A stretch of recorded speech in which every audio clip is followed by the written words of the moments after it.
असल में इनको ये जो मसला ये मुर्गा लेके आए हैं, इनका ये पाँव जो है ये सूजा हुआ है।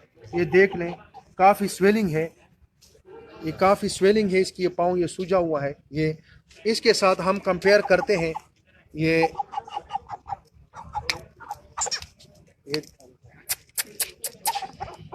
ये देखो, ये दोनों पाँव को आप कंपेयर कर लें, इसको देख लें और इसको देख लें। ये आपने क्या बताया ओनर के कितने अरसे से हुआ है आप इसके ऊपर? 2 महीने हो गए कि इसके मसला हुआ है। आप लोगों ने इसके पहले कोई इलाज की है? क्या दिया है?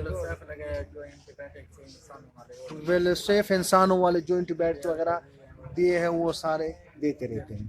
ठीक है, तो इसमें थोड़ा सा मैं आप लोगों को ये बताना चाहता हूँ कि चूंकि घरों में लोग ये ट्रीटमेंट वगैरह करते हैं, परिंदे हैं, बर्ड्स हैं, तो लोग घरों में ह्यूमन मेडिकेशन देते हैं जिनको डोज का पता नहीं होता, उनको स्पेसिफिक के देना क्या है, साथ एंटी इन्फ्लेमेटरी भी देनी है, एंटीबायोटिक भी देने हैं, टॉनिक भी देने हैं, उनके बारे में पता नहीं होता। बस जो एक दूसरे से सुन लेते हैं तो वेलोसेफ देते हैं या जो भी देते हैं, वो ये पता नहीं होता कि एक परिंदे को कितना डोज देना है और कैसे देना है। तो वो उस बिहाफ पे जो है ना वो केस, वो परिंदा या जो जानवर है वो ठीक नहीं होता, क्योंकि डोज का डिपेंड होता है। एंटीबायोटिक क्या है? एक लाइव ऑर्गेनिज्म को मारने के लिए हम इस्तेमाल करते हैं। अब अगर आप एक डोज देते हैं एक जानवर को, सुबह दे दिया है, उसको आपने दोपहर या शाम को नहीं दिया है, तो क्या हो जाएगा कि उसी बैक्टीरिया के खिलाफ वही बैक्टीरिया उस एंटीबायोटिक के खिलाफ रेजिस्टेंस पैदा कर लेगा, और उस रेजिस्टेंस के बेस पे वही मेडिसिन उस जानवर के ऊपर असर नहीं करेगी, क्योंकि कंपनी ने, फार्मास्यूटिकल इंडस्ट्री कंपनी के ऊपर जो रिसर्च होती है वो उसको सुबह, दोपहर और शाम एक मेडिसिन देते हैं। वो मेडिसिन हम एक दफ़ा दे देते हैं, फिर हम कहते हैं कि बस इस एक दफ़ा के साथ ठीक हो जाएगा, या फिर दूसरा हम कल दे देते हैं या किसी टाइम दे देते हैं। तो स्पेशली एंटीबायोटिक्स में ये आप लोगों ने एहतियात करना है कि एंटीबायोटिक आपने प्रॉपरली टाइम पे देनी है। परिंदों में हम ड्रॉप्स में देते हैं, ज़्यादातर इंजेक्शन हम नहीं लगाते क्योंकि स्ट्रेस में आ जाते हैं, मरते हैं। तो स्ट्रेस की वजह से, ऑलरेडी एक बीमारी की वजह से स्ट्रेस में होते हैं, तो उनकी वजह से ये फिर मरने के चांसेस बढ़ते हैं। तो ये अब ये केस ये जो लेके आए हैं, ये बेसिकली क्या है, ये ज़्यादातर ये मुर्गों वगैरह में, ये परिंदों में होते हैं, इसको कहते हैं बम्बल फुट। ये बम्बल फुट का केस है। इसमें ये पीप आ जाता है, और कौन से बैक्टीरिया की वजह से होता है? ये स्टेफलोकोकस बैक्टीरिया की वजह से होता है। ये बैक्टीरियल इन्फेक्शन है, स्टेफलोकोकस, जिनकी वजह से ये होता है। तो यहाँ पे छोटा मोटा थोड़ा बहुत अगर इसमें कोई ज़ख्म या चलते चलते परिंदा या जानवर जो है ना वो थोड़ा सा उस पर ज़ख्म लग जाए, उसकी वजह से ये बैक्टीरिया इंटर होता है, और उसके बाद अंदर जो है ना इसमें पीप फॉर्मेशन बनना शुरू हो जाता है। तो ये प्रॉपरली अगर इनकी प्रॉपर मेडिकेशन, एक डोज के लिहाज से प्रॉपर मेडिकेशन नहीं होती, फिर ये क्या हो जाता है, पहले उसमें खून बनना शुरू हो जाते हैं, खून के बाद हिमाटोमा, और हिमाटोमा के बाद ये पीप बनना शुरू हो जाते, एब्सेस बनना शुरू हो जाते हैं। फिर ये जानवर की, ये देखो, ये मैं उंगली दबा रहा हूँ और इस कलर को देखें, ये पीप है अंदर, इस कलर को देखें, क्योंकि ब्लड इसमें नहीं आ रहा, ये पीप है सारा। तो इस पीप की वजह से ये फिर ये पेन होता है, जानवर भी बेचैन होता है, खाना पीना भी थोड़ा कम कर लेते हैं, और उसके बाद इसमें लेमनेस, चल फिर नहीं सकता, तो ये बढ़ता जाता है जब तक इससे आप पीप वगैरह ना निकाले। पीप निकाल भी दे, अगर आप प्रॉपरली इनकी मेडिकेशन की वजह से इसको ड्राई ना हो जाए, ठीक ना हो जाए, तो ये दोबारा बार बार ये रिपीट होता जाएगा और उसमें बनता जाएगा। ठीक है, अब इसको हम पंक्चर करते हैं। ये नीडल मुझे दे दें।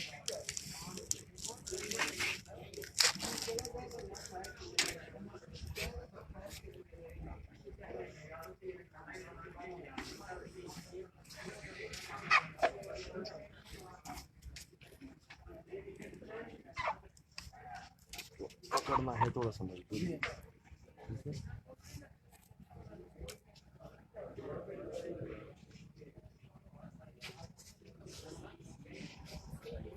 इन्होंने पहले भी कोई ट्राई मारी की है, कट वगैरह कुछ ना कुछ दिए निकाले हैं काफ़ी अरसे से, लेकिन वो रिकवर नहीं हो रहा। क्योंकि वो एंटीबायोटिक जिसकी वजह से स्टेफलोकोकस है, बैक्टीरिया है, उसको आपने कंट्रोल ख़त्म करना है एंटीबायोटिक के थ्रू। आया वो एंटीबायोटिक जो इनके लिए स्पेसिफिक होनी चाहिए, जो उसको रिकवर करते हैं, तो वो आप ये नहीं देते हैं, उनकी वजह से बार बार फिर ये होते हैं। तो डोज का भी डिपेंड होता है। तो पहले हम इसको चेक करते हैं कि आया वाकई इसमें पीप है, क्या चीज़ है। ठीक है,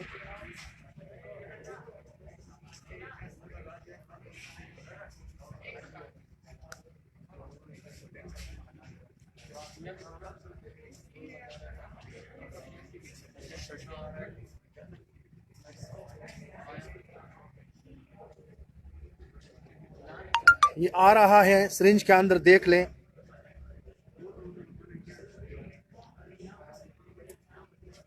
ये देख,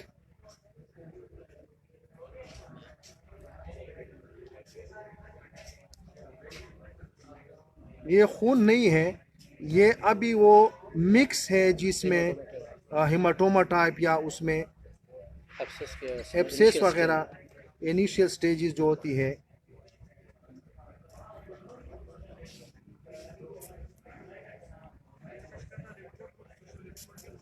ये देख, ये लेसदार टाइप, ये देख। एक मिनट में और उसमें करवा देता हूँ ना। ये इसमें म्यूकस टाइप जो फाइब्रोसिस होते हैं, फुल हो गया स्टोरेज फुल हो वो लाइए। गया।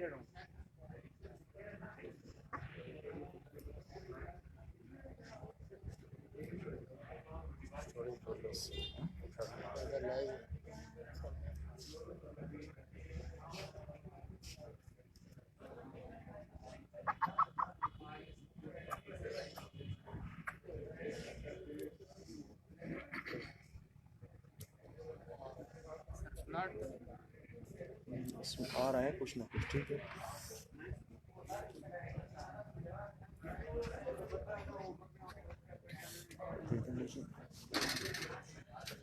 काटन काटन ले।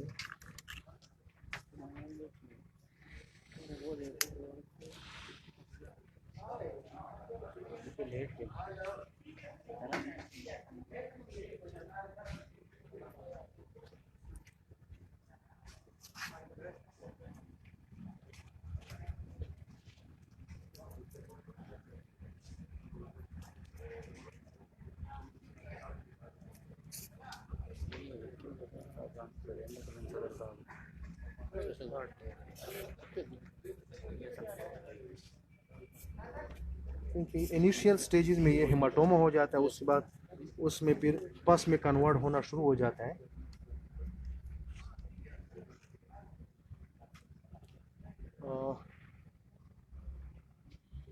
सबके लिए एनेस्थीसिया थोड़ा लोकल एनेस्थीसिया।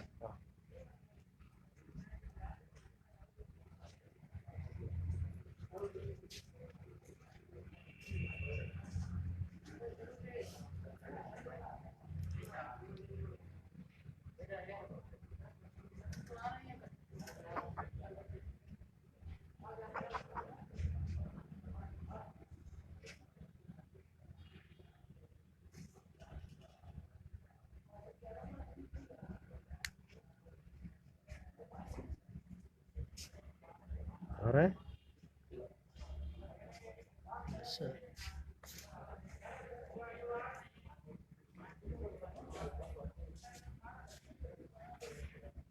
ये देखो,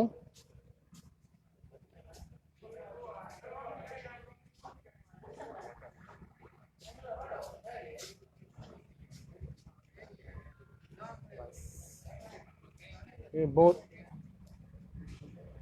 गड़ा है। ये देख, ये पास देख ले। अभी मैं नीचे थोड़ा सा करीब कर ले।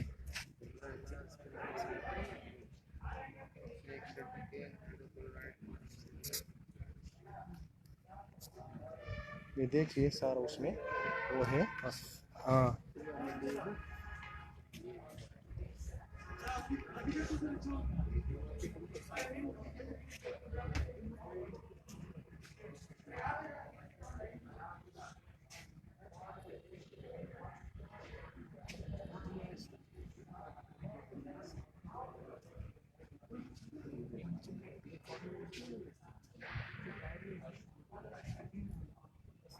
ले आए कितने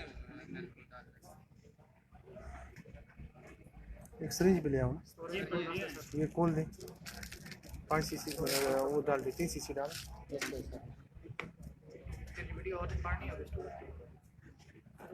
स्टोरेज फुल हो रही है नहीं तो ऑनलाइन के साथ है कोई स्टोरेज? ऑनलाइन है ना। ऑनलाइन तो हो सकता है, सारी वीडियो रिकॉर्ड हो रही होती है, जब ये वीडियो रिकॉर्ड होती है तो ये हो सकता है डाटा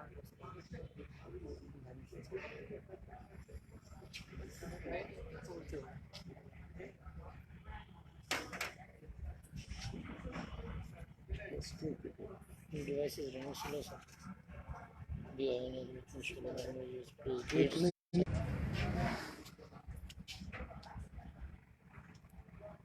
ये बम्बल फुट का वो है, क्योंकि अभी इसमें पीप है कुछ ना कुछ, ये जो हमने निकाला है उसमें काफ़ी, ये देख लें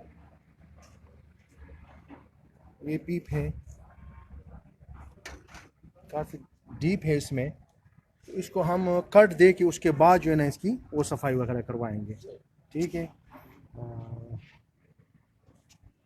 इधर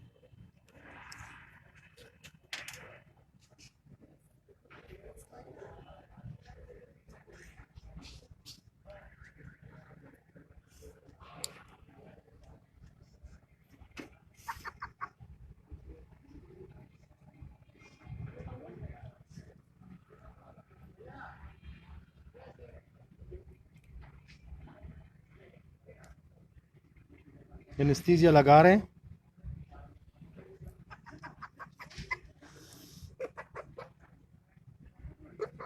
एनेस्थीसिया लगाना है तो मुख्तलिफ साइटों पे आपने लगाना है। ठीक है